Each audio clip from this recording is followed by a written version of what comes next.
people, is how this Nintendo Direct E3 should have finished.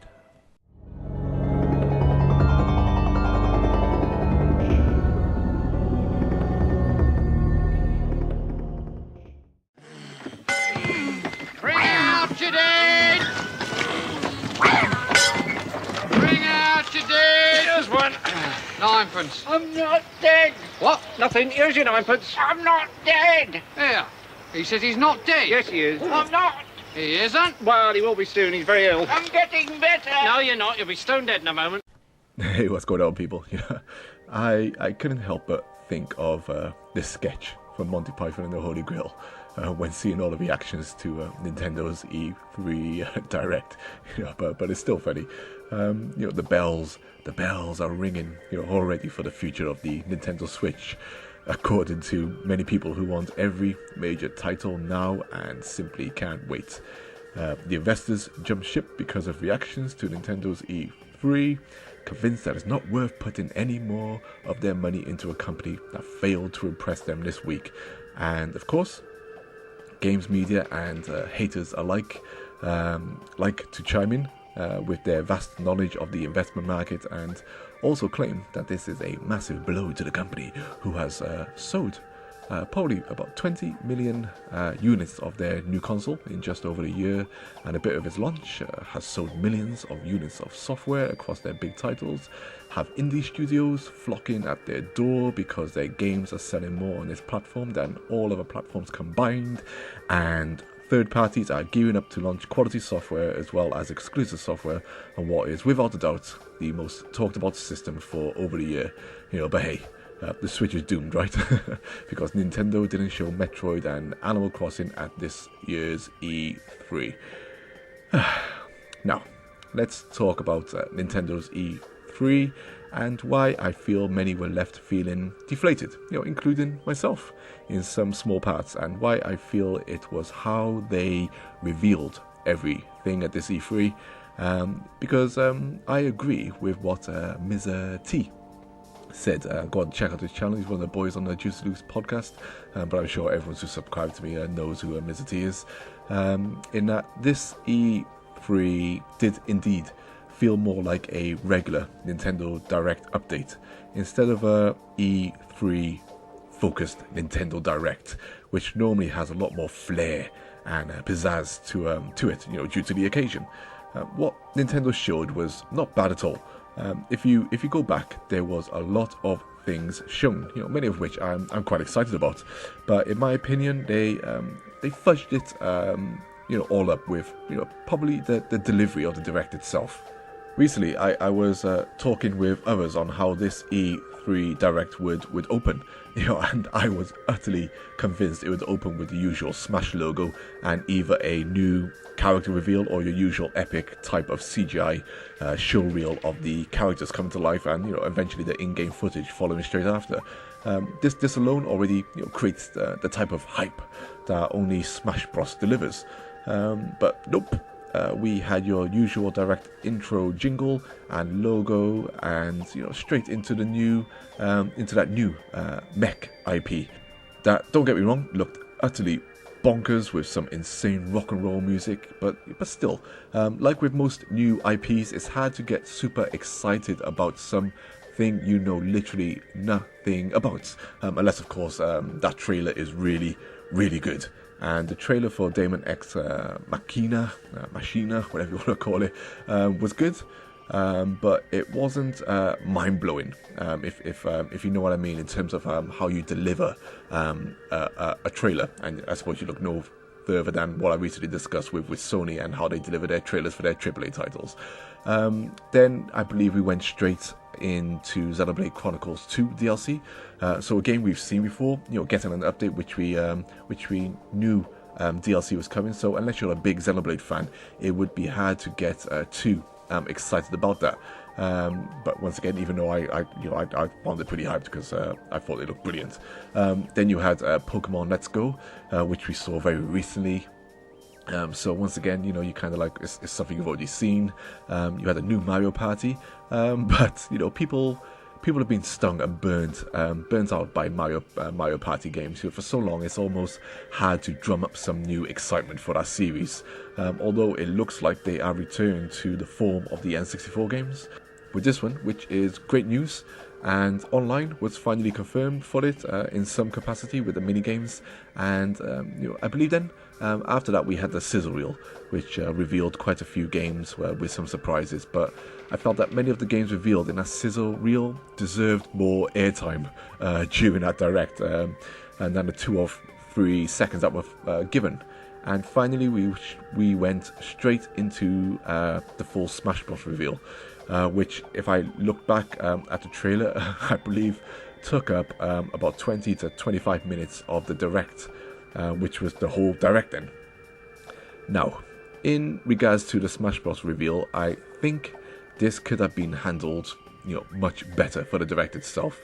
In my mind, especially of late, and especially after the Wii U game, I found it quite underwhelming how Sakurai just came on camera and pretty much just jumped straight into showing what Mario looked like in the new game without any dramatic character intro, CGI video, because we all know how hype those CGI animated intros are for Smash Bros. Or anything like that, to do with Smash Bros.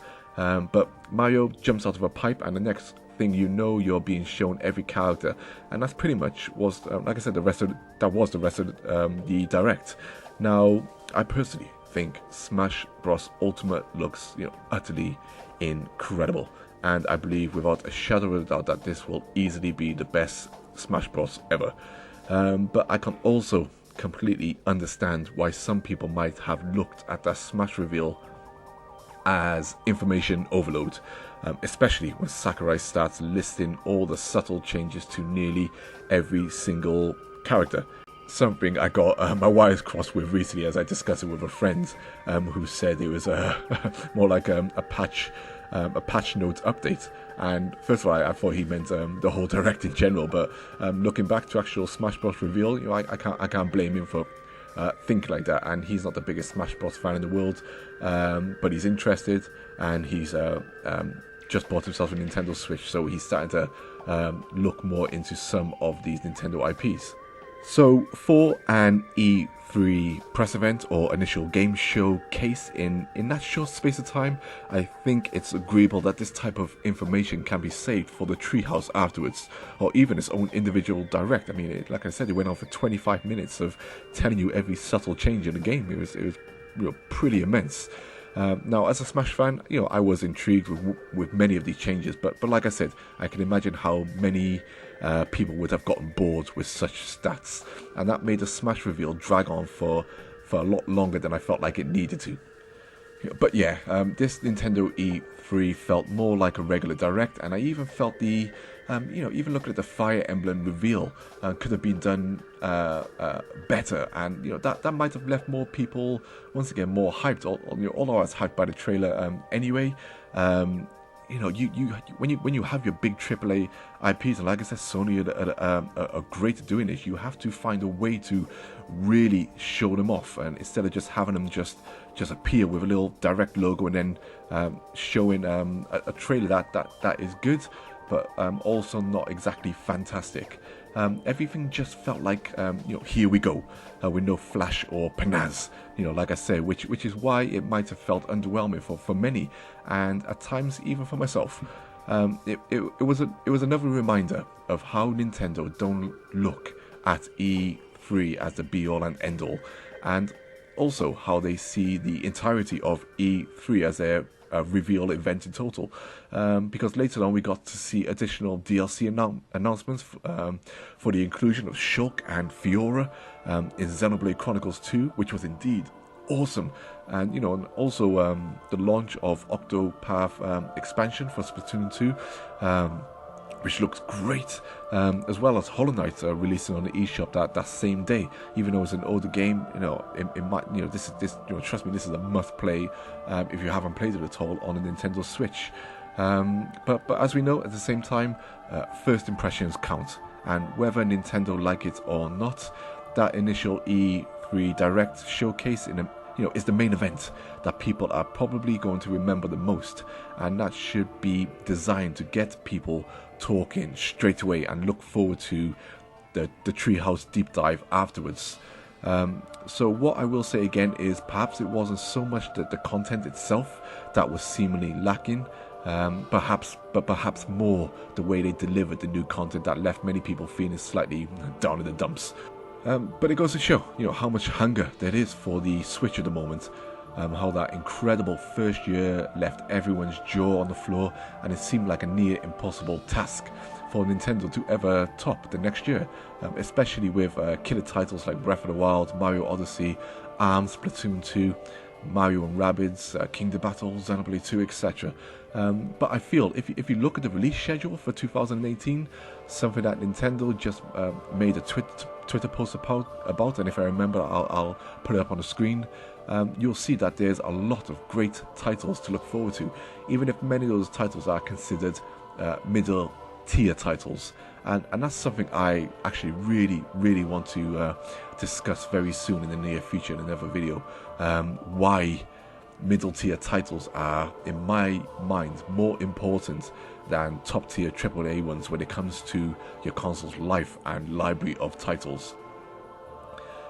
So I shall be on holiday next week, so won't be pumping out any videos, obviously, but I'll have my phone, of course, and shall be on social media.